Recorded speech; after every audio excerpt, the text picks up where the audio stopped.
आदाब। हेडलाइंस उर्दू में आपका इस्तकबाल है। मैं हूं आपके साथ सैयद अनवारुल लाहौरी। बढ़ते हैं खबरों की तफसील की जानिब, लेकिन उससे पहले एक नजर हेडलाइंस पर। सुर्खियों को पेश करने में ताउन किया है डॉक्टर ऑर्थो ऑयल के साथ साथ डॉक्टर ऑर्थो कैप्सूल्स साथ लेना ना भूलें। नायब सदर जमहूरिया सीपी राधाकृष्णन पहुंचे ओडिशा। एयरपोर्ट पर गवर्नर और वजीर आला ने किया इस्तकबाल।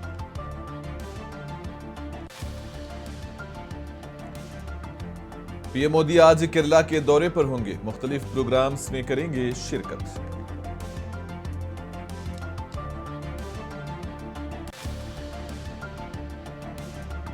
आज सुभाष चंद्र बोस की यौम पैदाइश। हरियाणा के वजीर आला नायब सिंह सैनी ने पेश किया खिराज अकीदत।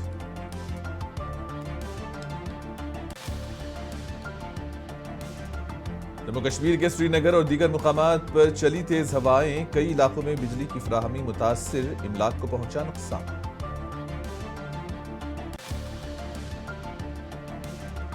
मुल्क भर में बसंत पंचमी निहायत ही अकीदत के साथ मनाई जा रही है। वाराणसी में अकीदतमंदों की बड़ी तादाद ने गंगा के किनारे लगाई डुबकी।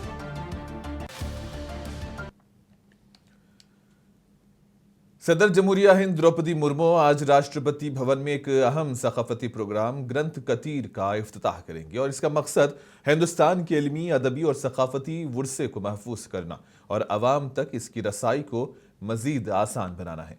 इस प्रोग्राम में दानिश्वरों और आला हुक्काम की शिरकत मुतवक्को है।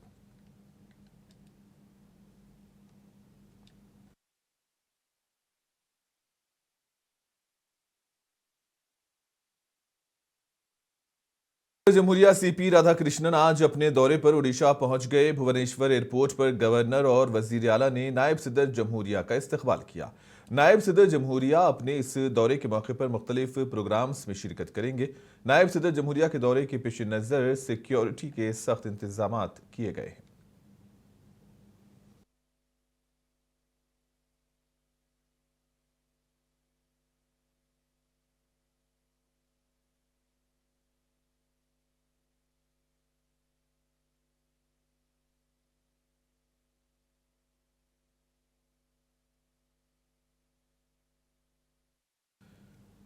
पीएम मोदी आज केरला के दौरे पर होंगे। वजीर आजम मोदी तिरुवनंतपुरम में मुख्तलिफ तरक्याती प्रोजेक्ट का इफ्तिताह करेंगे और संग बुनियाद रखेंगे और एक अवामी इज्तिमा से खिताब होगा। इन प्रोजेक्टों में रेलवे, शहरी जरिए माश, साइंस, सेहत की देखभाल और शहरियों की खिदमत शामिल हैं। पीएम मोदी इस मौके पर 4 ट्रेनों को झंडी दिखाकर रवाना करेंगे, जिनमें 3 अमृत भारत एक्सप्रेस सर्विसेज और एक पैसेंजर ट्रेन शामिल है। इससे इलाकाई कनेक्टिविटी बेहतर होगी। वजीर आजम मोदी पीएम सेवानिधि क्रेडिट कार्ड का आगाज करेंगे और 1 लाख मुस्तफिदीन को कर्ज तकसीम करेंगे।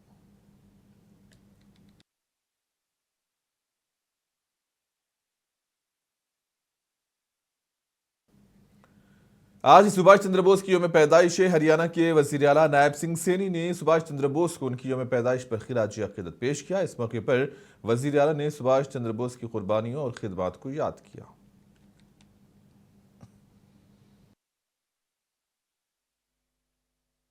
देशवासियों को बसंत महापंचमी की बहुत बहुत बधाई और शुभकामनाएं देता हूं।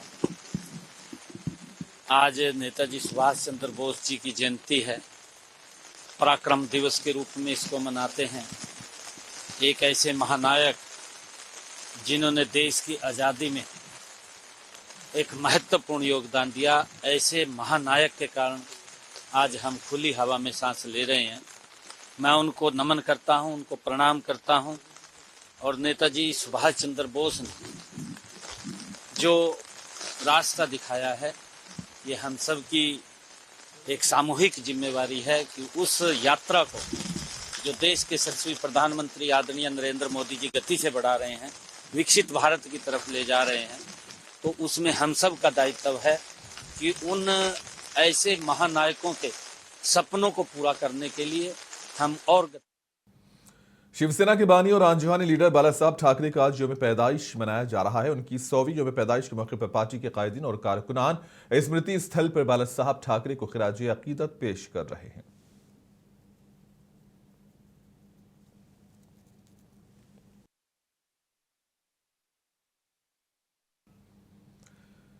दिल्ली में कर्तव्य पाथ पर यौम जमहूरिया की तैयारियां जोरों शोर से जारी हैं। फौजी दस्ते रिहर्सल में मसरूफ हैं। मुख्तलिफ रियासतों की झांकियां भी रिहर्सल कर रही है।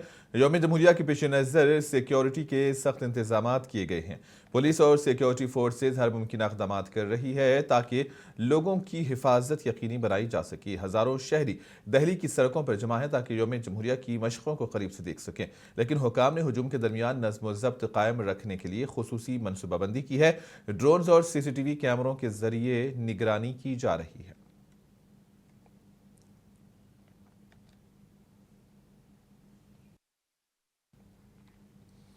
यौम जमहूरिया के लिए तैयारियां जोरों शोर से जारी हैं। यौम जमहूरिया से कबल हिंदुस्तानी मुसल्लह अफवाज ने दिल्ली में 21 तोपों की सलामी की मशक़ की है। ताकत, सलामती और नज़्म व ज़ब्त की अलामत के तौर पर हथियारों का एहतराम करना हिंदुस्तानी फौज की रिवायत रही है और इसी रिवायत में 21 तोपों की सलामी को एक खास मुकाम हासिल है। मुल्क के 77वीं यौम जमहूरिया के मौके पर 26 जनवरी को 21 तोपों की सलामी दी जाएगी, जो एक बार फिर हिंदुस्तानी फौज की नज़्म व ज़ब्त, दुरुस्तगी और मुकामी ताकत की मिसाल देगी।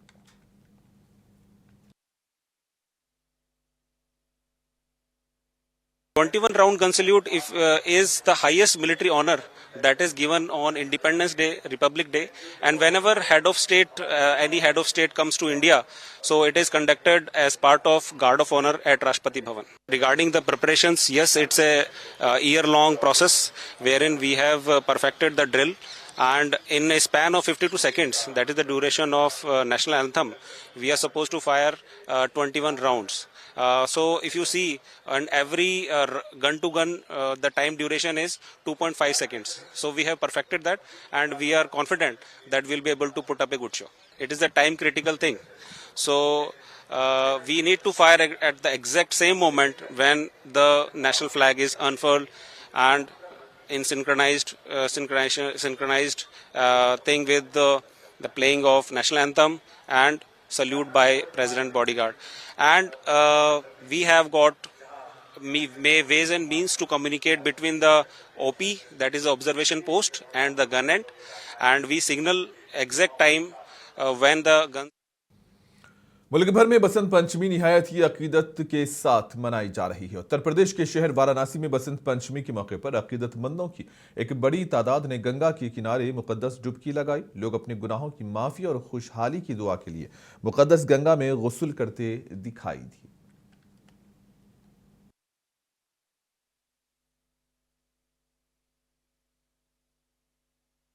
आज यही बसंत पंचमी का ही नहान है। तो जैसे माघ महीने में इसका बहुत पावन ही महत्व होता है। जैसे सरस्वती पूजा आज है, तो विशेष लोग जैसे मौनी अमावस्या को हुआ, मकर संक्रांति हुआ, शिवरात्रि हुआ, ये 4-5 महान जो है कि इस समय कुंभ भी चल रहा है। हाँ, माघ में कुंभ चल रहा है, तो माघ में जिसको जैसा समय मिल रहा है वैसे लोग आ रहे हैं। तो बस यही है कि पावन मतलब माघ का महीना में बहुत पावन है, तो लोग नहाते हैं, जिनका पाप है धुल जाता है। ये मान्यता है लोगों की, लेकिन हम लोग तो मान लीजिए नहाते हैं कि नहा लिया जाए, काशी में है तो। आज माघ महीने के शुक्ल पक्ष के बसंत पंचमी है। आज दूर से श्रद्धालु लोग आते हैं और छोटे बच्चे को भी लेके आते हैं, क्योंकि आज सरस्वती पूजन है। माता सरस्वती माता का ज्ञान प्राप्त करने के लिए छोटे छोटे बच्चे लोग को स्नान करवा रहे हैं। स्नान कराने के बाद सरस्वती माता का दर्शन करवा रहे हैं और उनको प्रणाम करवा के। स्विट्जरलैंड के शहर डाउस में मुनक्किद हुए आलमी इक्तिसादी फोरम दुनिया भर के हुकूमती रहनुमाओं, सनतकारों, सरमायाकारों और कारोबारी कायदीन का सबसे मोतबर प्लेटफॉर्म है, जहां मुल्कों और कंपनियों की मुस्तकबिल की तरक्याती राहें, सरमायाकारी के मौक़े और आलमी इक्तिसादी हिकमत अमलियाँ ज़ेर बहस आती हैं। तेलंगाना के वज़ीर आला रेवंत रेड्डी ने फोरम में ज्वाइन दी राइज सेशन से खिताब किया, जिसमें उन्होंने तेलंगाना राइजिंग 2047 AI इनोवेशन के मंसूबे पेश किए और हैदराबाद में सालाना WEF फॉलोअप मीटिंग की मेज़बानी की तजवीज़ पेश की। चीफ मिनिस्टर रेवंत रेड्डी के हमरा हैदराबाद के मारूफ रेडरोज ग्रुप के मैनेजिंग डायरेक्टर सैयद ज़ीशान उद्दीन और रेडरोज मार्ट के CEO मोहम्मद ज़ियाउर रहमान की शिरकत नुमाया रही। इस मौके पर आलमी सरमायाकारी, तिजारती ताउन और मुस्तकबिल के कारोबारी इम्कानात पर तबादले ख्याल किया गया। रेड रोज ग्रुप ने आलमी सतह पर अपनी तौसी, हिकमत अमली और तरक्याती विजन को आलमी कारोबारी बरादरी के सामने पेश किया। इसके अलावा तेलंगाना में सनती तरक्की और रोजगार के नए मौके पर भी गुफ्तगू हुई।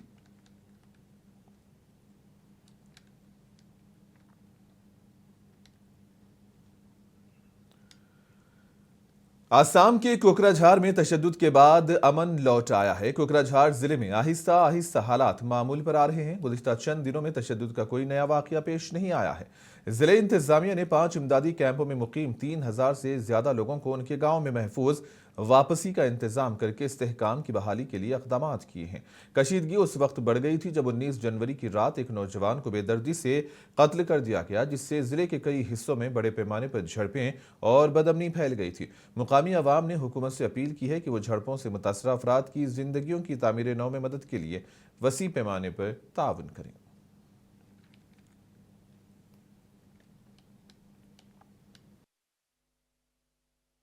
जो जनवरी का मालसिंग रोड का जो हत्याकांड है और उसको नज़र देखते हुए कल कुछ प्रोटेस्ट हुआ था, डेमोक्रेटिक पीसफुल प्रोटेस्ट था, लेकिन बाद में वो हिंसा के रूप ले लिया। तो अखिल बोरो छात्र संघ हमारा यही मांग है कि सभी जो लोग हैं, हर वर्ग का जो लोग, हर कम्युनिटी का लोग, संताल हो, बोरो हो, एक साथ शांति बनाए रखने के लिए मैं अपील करता हूँ। ये सरकार से मांग करते हैं, हमारा ये डिमांड है कि राजा बिस्मित और सुनील मुर्मू दोनों को 20 लाख का आर्थिक मुआवजा दिया जाए और राजा बिस्मित का जो परिवार है, उनका जो वाइफ है, उनको एक सरकारी नौकरी दे। जो जनवरी का मालसिंग रोड का जो हत्याकांड है और उसको नज़र देखते हुए कल कुछ प्रोटेस्ट हुआ था, डेमोक्रेटिक पीसफुल प्रोटेस्ट था, लेकिन बाद में वो हिंसा के रूप ले लिया। तो अखिल बोरो छात्र संघ हमारा यही मांग है कि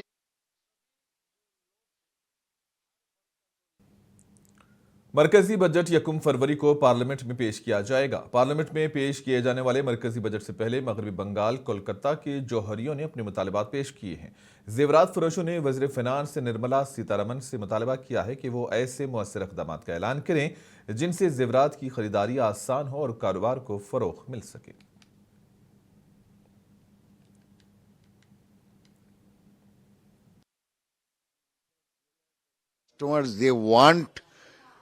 Why not EMI in jewelry? Because every जो प्रोडक्ट है सब में EMI चालू है। देखिए, एक पुराना चीज में एक जो नोटिफिकेशन है आरबीआई में, उसका लिए गोल्ड रुका है।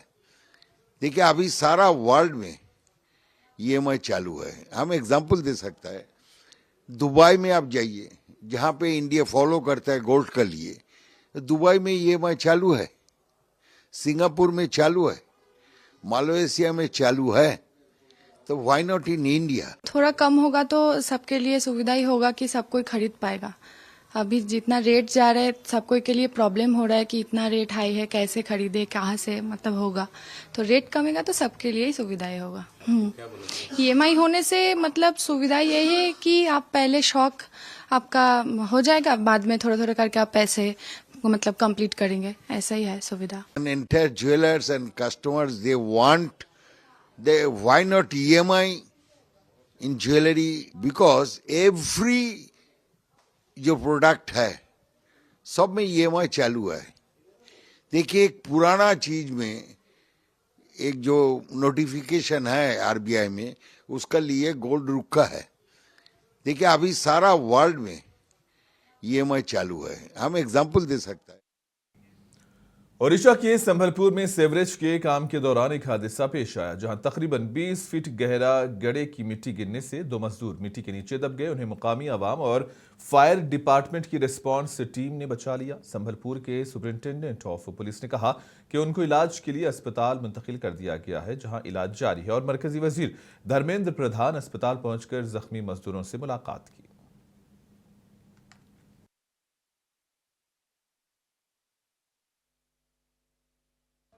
संबलपुर शहर के अंदर न्यू सीवेज लाइन डाला जा रहा है और उसमें उसका प्रोजेक्ट है। उस प्रोजेक्ट के अनुसार पर्टिकुलर एजेंसी को टेंडर दिया गया था।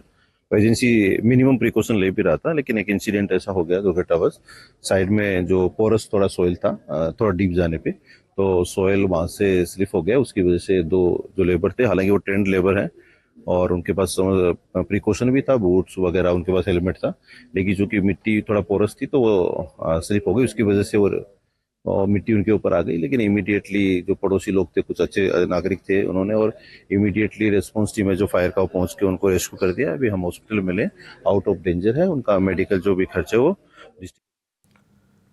कर्नाटक के हुबली में 4 मंजिला तिजारती इमारत में कल देर रात आग लगी। ये वाकया मराठा गली में वाकई एक इमारत में पेश आया। आग तेजी से फैल गई और पूरे ढांचे को लपेट में लिया, जिसकी वजह से इलाके में खौफ हिरास फैल गया। फायर एंड इमरजेंसी सर्विसेज मौके पर पहुंच गए और फिर मुसलसिल कोशिशों के बाद आग पर काबू पा लिया गया। अभी तक किसी जानी नुकसान की इत्तला नहीं मिली है, जबकि आग लगने की वजह से लाखों रुपयों का नुकसान बताया जा रहा है और इस मामले की तहकीकात भी हो रही है।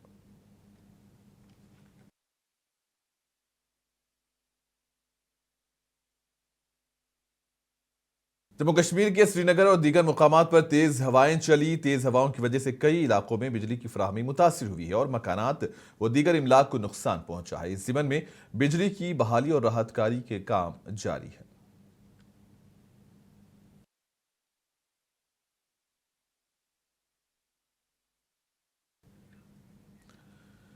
शिमला में आज मौसम की पहली बर्फबारी हुई है। मौसमियाती मरकज ने पेशकयासी की थी कि 23 जनवरी को हिमाचल प्रदेश के मुख्तलिफ इलाकों में शदीद बर्फबारी और बारिश मुतवक्को है और 3 अजला के लिए ऑरेंज अलर्ट और 9 अजला के लिए येलो अलर्ट जारी किया गया। महकमे मौसमियात ने बर्फबारी और बारिश के पेश नज़र एहतियात बरतने की हिदायत दी है।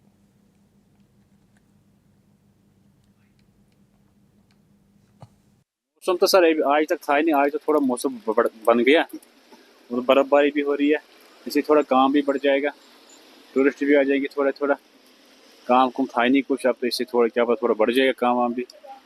जी उम्मीद तो थी मगर पड़ गया। पहली बर्फबारी शिमला में जी। अच्छा जी, खुशक साली भी बहुत टाइम से हुई थी, नवंबर दिसंबर से खुशक साली हुई थी और जिसमें किसानों को नुकसान था, इसको उनको भी फायदा आ जाएगा इसमें अब बर्फबारी से। जी हर किसी को फायदा है जी इसमें, और काम को भी बढ़ जाएगा, दुकानदार को भी फायदा है, टूरिस्ट भी आ जाएगा।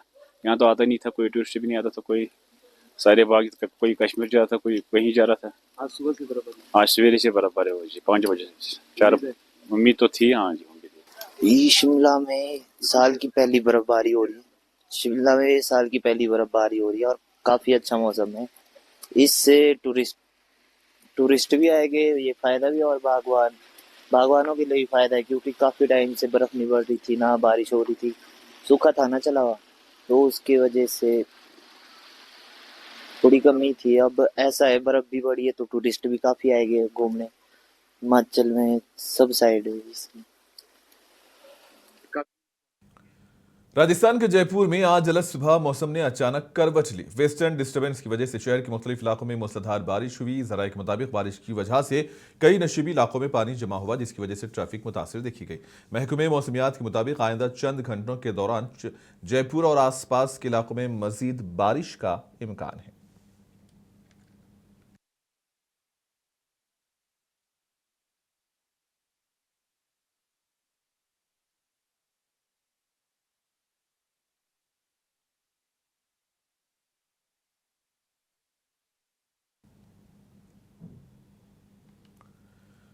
इसराइल ने अपनी सिक्योरिटी और दिफाई तैयारियों को बुलंद तरीन सतह तक बढ़ा दिया है। ये पेशरफ्त एक ऐसे वक्त में सामने आई है जब ईरान के खिलाफ मुमकिना अमरीकी फौजी कार्रवाई की इतलात गर्दिश कर रही हैं और खदशा जाहिर किया जा रहा है कि इसके असरात पूरे खित्ते को अपनी लपेट में ले सकते हैं।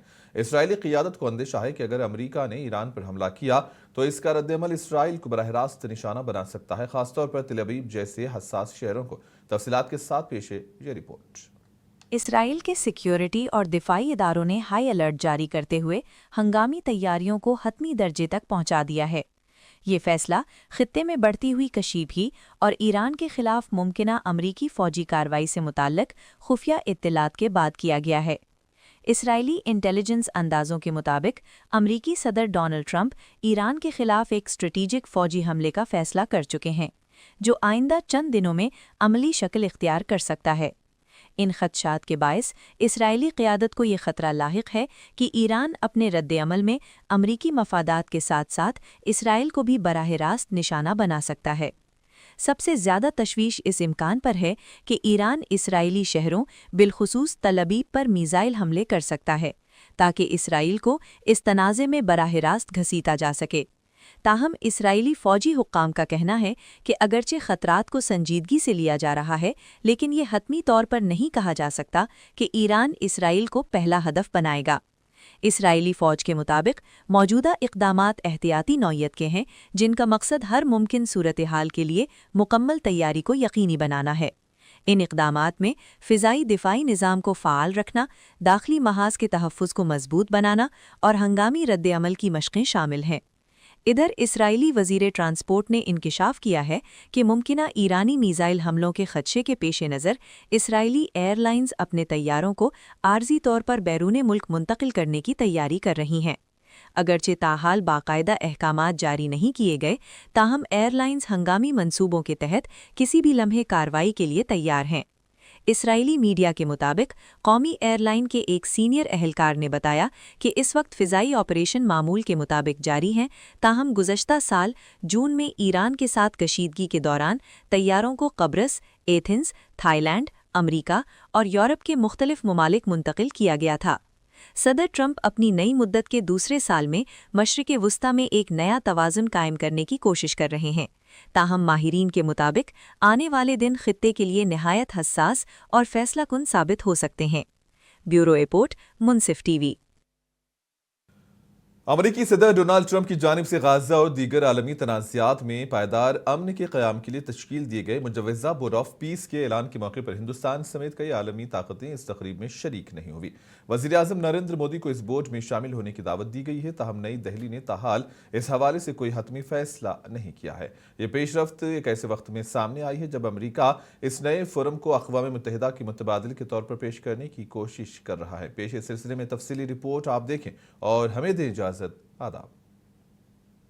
अमरीकी सदर डोनाल्ड ट्रंप ने स्विट्ज़रलैंड के शहर डेवोस में वर्ल्ड इकोनॉमिक फोरम के मौके पर गज़ा में पायदार अमन और आलमी तनाज़ात के हल के लिए बोर्ड ऑफ पीस के क़याम का ऐलान किया। ताहम इस मौके पर हिंदुस्तान, फ्रांस, बरतानिया, चीन और जर्मनी समेत कई बड़ी आलमी ताकतें इस तक़रीब में शरीक नहीं हुईं। हिंदुस्तानी वज़ीर आज़म नरेंद्र मोदी को अमरीकी सदर की जानिब से इस बोर्ड में शमूलियत की दावत दी गई है, मगर हिंदुस्तानी हुक्काम के मुताबिक नई दिल्ली अभी इस पेशकश के मुख्तलिफ पहलुओं पर गौर कर रहा है। ज़राए का कहना है कि ये मामला हसास नौइयत का है, जिसके बायस हिंदुस्तान ने फौरी तौर पर कोई फ़ैसला नहीं किया। हिंदुस्तान तवील अरसे से मसले फ़लस्तीन के हल के लिए 2 रियासती हल की हिमायत करता आया है, जिसके तहत इसराइल और फ़लस्तीन को तस्लीम शुदा सरहदों के अंदर अमन और सलामती के साथ रहने की वकालत की जाती है। बोर्ड ऑफ पीस में शामिल होने वाले ममालिक में Argentina, Armenia, Azerbaijan, Bahrain, Belarus, मिस्र, हंगरी, काज़किस्तान, मराकश, पाकिस्तान, मुत्तहिदा अरब इमारात, सऊदी अरब और वियतनाम शामिल हैं। दूसरी जानिब जर्मनी, इटली, रूस, तुर्किया, यूक्रेन और दीगर बाज़ ममालिक ने इस दावत पर गैर जानिबदार या गैर वाबस्ता मौक़िफ़ इख्तियार किया है। वाशिंगटन इस बोर्ड को एक नए बैनुल अक़वामी इदारे के तौर पर पेश कर रहा है, जिसका मकसद गज़ा में अमन, इस्तेहकाम और तामीर नौ के अमल की निगरानी करना है। ताहम मुबस्सरीन के मुताबिक ये इक़दाम अक़वाम मुत्तहिदा के किरदार के लिए एक चैलेंज भी बन सकता है। बोर्ड के चार्टर के मुताबिक इस इदारे की क़यादत सिर्फ सरबराहान मुमलिकत पर मुश्तमिल होगी और ये इदारा ऐसे तरीक़ेकार अपनाने का दावा करता है जो माजी में नाकाम होने वाले आलमी ढांचों से मुख्तलिफ हों।